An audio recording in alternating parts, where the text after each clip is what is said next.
Assalamualaikum warahmatullahi wabarakatuh. Salam Om Swastiastu, salam Namo Buddhaya, salam kebajikan. Selamat siang dan salam sejahtera untuk kita semua. Perkenalkan, nama saya Ayu Elisa dengan NPM 2022343. Saya di sini sebagai moderator akan memandu jalannya tugas video kelompok kami dengan mata kuliah Manajemen Pelayanan Publik dengan dosen pengampu Bapak Fahri Yasot MAP yang berjudul Reformasi Pelayanan Publik dan Eksistensi Pelayanan Publik.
Puji syukur atas kehadiran Tuhan Yang Maha Esa atas kesempatan yang telah diberikan kepada kelompok kami untuk memaparkan video kelompok kami.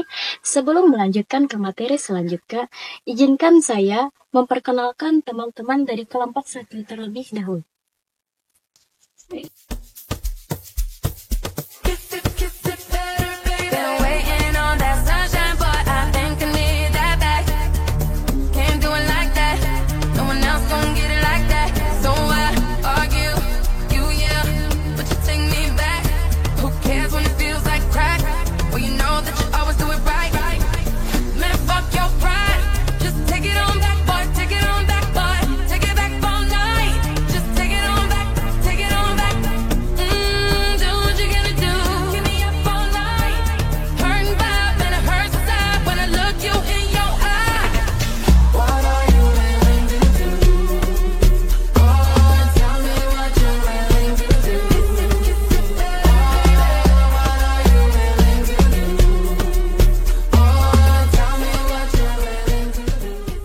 Pelayanan publik merupakan salah satu fungsi pemerintahan dalam memenuhi kebutuhan dasar masyarakat.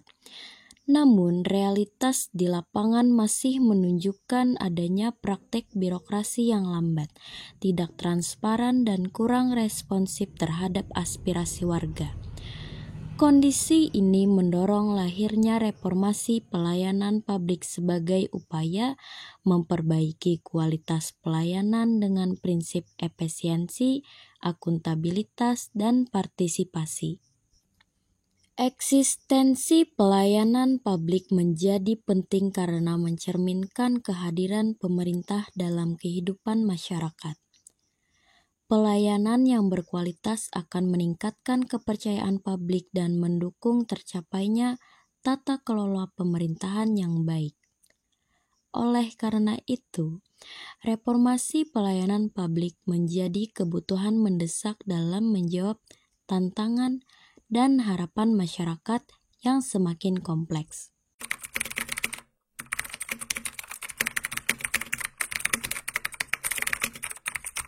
Selamat siang teman-teman, di sini kita akan mendiskusikan tentang reformasi pelayanan publik dan eksistensi pelayanan publik.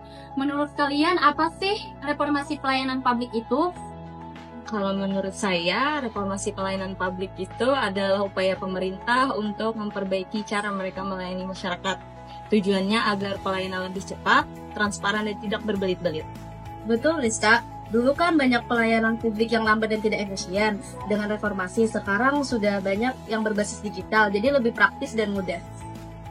Tapi kan masih banyak tantangannya juga, misalnya di daerah terpencil akses terhadap pelayanan digital masih terbatas. Jadi informasi ini masih belum merata di semua daerah. Menarik ya, lalu bagaimana dengan eksistensi pelayanan publik? Apa sih maknanya menurut kalian? Bahwa eksistensi pelayanan publik itu kalau menurut saya sangat penting dalam kehidupan masyarakat. Tanpa hak-hak itu, keberadaan masyarakat tidak akan terpenuhi. Benar Ayu, contohnya seperti pelayanan kesehatan, pendidikan, dan administrasi kependudukan. Kalau itu semua tidak ada, tentu masyarakat akan mengalami kesulitan. Nah, makanya reformasi dan esensi itu saling berkaitan. Pelayanan publik harus terus ada, harus diperbaiki agar sesuai dengan perkembangan zaman. Bisa kita katakan bahwa reformasi pelayanan publik adalah proses pembaruan sistem pelayanan agar lebih baik, dan eksistensi pelayanan publik harus dijaga demi terpenuhinya kebutuhan masyarakat.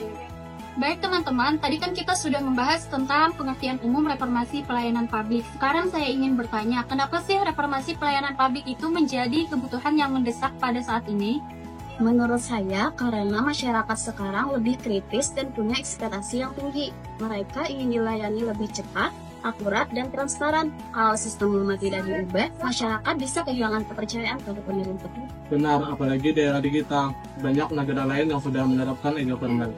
Kita harus mengikuti perkembangan zaman kalau tidak mau tertinggal. Iya, reformasi juga penting untuk memberantas korupsi di sektor pelayanan publik. Kalau sistemnya transparan dan berbasis teknologi, peluang pungli di penyalahgunaan wewenang bisa ditekan. Tapi menurut saya, reformasi tidak hanya soal teknologi. Mental para pelayan publik juga harus dibenahi. Masih banyak oknum yang kurang profesional dan kurang ramah terhadap masyarakat. Nah, itu masuk ke dalam aspek kualitas sumber daya manusia ya. Jadi, reformasi harus menyentuh dua hal, yaitu sistem dan manusianya. Kalian setuju? Setuju! Lalu, apa sih contoh konkret dari reformasi pelayanan publik yang kalian lihat dan kalian rasakan pada saat ini? Menurut pengalaman pribadi saya pernah mengurus KTP elektronik dan dulu harus datang pagi-pagi dan antrinya pun lama.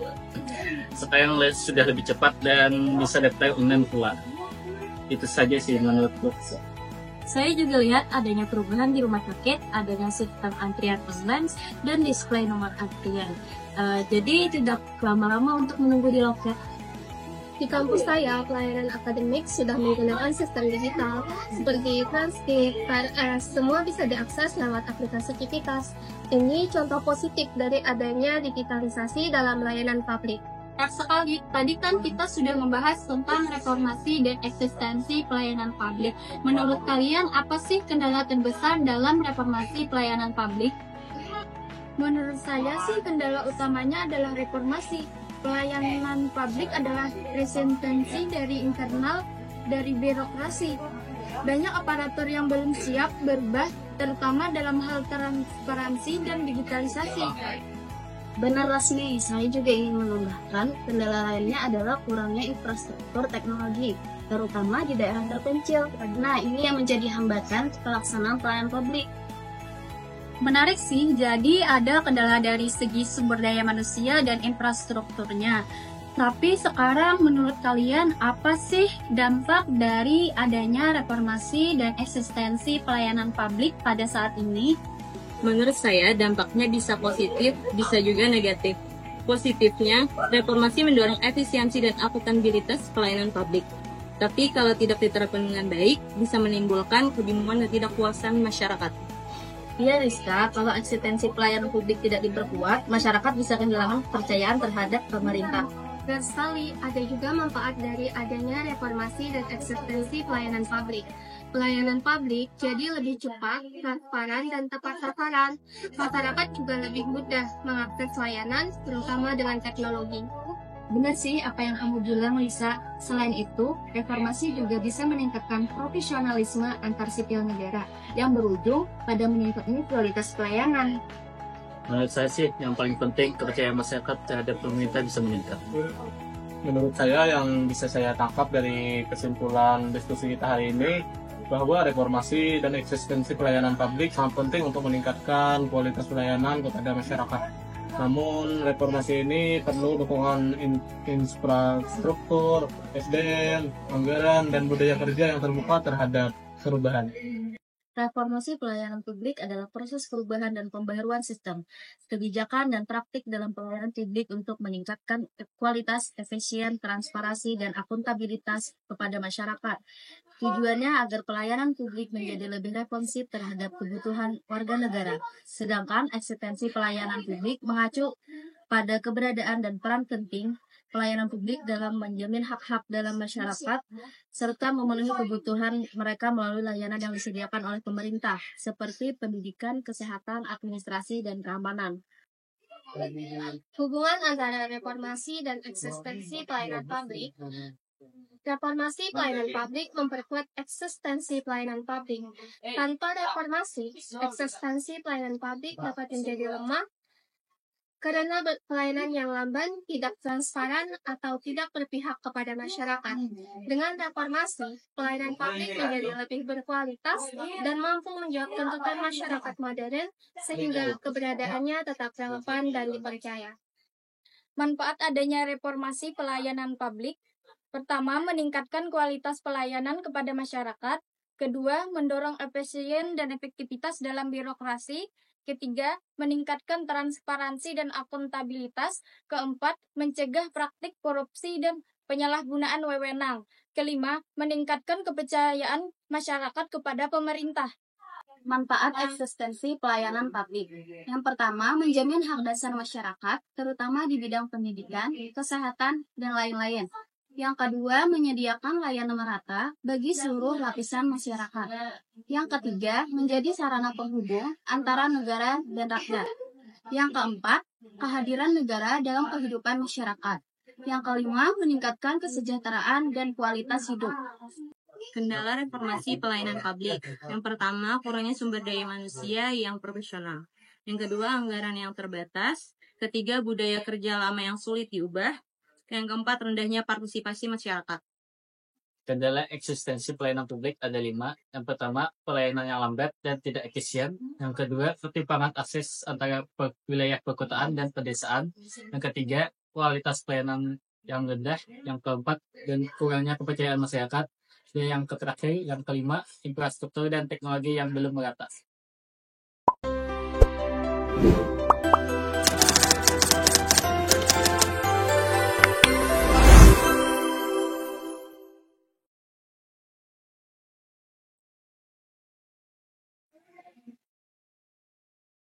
Semoga sekarang nggak seribet dulu deh.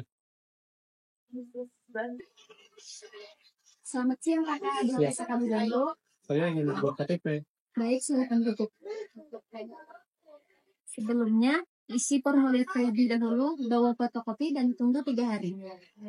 Oh, 3 hari ya. Lama juga ya. Iya.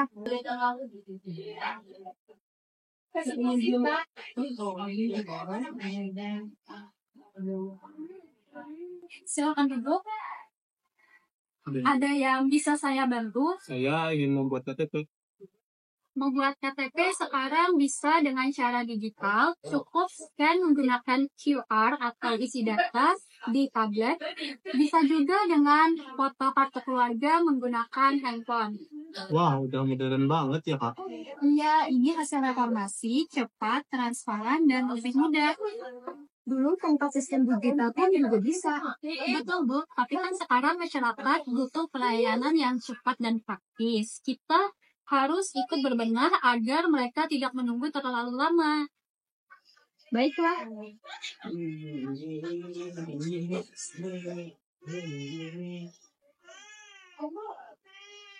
Ini KTP-nya sudah jadi ya? Wah, udah jadi ya, Kak. Cepat sekali. Iya kan, sekarang menggunakan sistem digital. Oh iya, Kak. Terima kasih ya, Kak. Terima kasih kembali. Iya, Kak. Kesimpulan diskusi dari kelompok kami adalah reformasi pelayanan publik merupakan upaya pemerintah untuk meningkatkan kualitas pelayanan publik agar lebih cepat, transparan, dan efisien, terutama dengan menggunakan teknologi digital. Reformasi tidak hanya membutuhkan pembaharuan sistem, tetapi juga perubahan sikap dan mental para pelayan publik. Sekian video kelompok dari kami. Salah hilap mohon maaf. Wabillahi taufiq wal hidayah. Wassalamualaikum warahmatullahi wabarakatuh.